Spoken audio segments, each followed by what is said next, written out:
sensory rice. So you can see in the picture that this sensory rice activity is Valentine themed, but you can use sensory rice for all themes. And we made this one red, and the loose parts on the tray were Valentine themed. They were just parts that we picked up in our local Euro shop for our Valentine theme.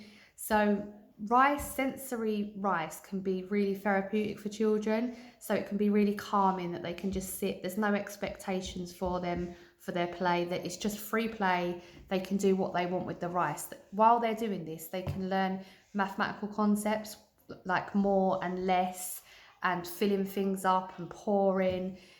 Like they would play at this activity for a really long time. They hid the items underneath the rice, and they were digging it out.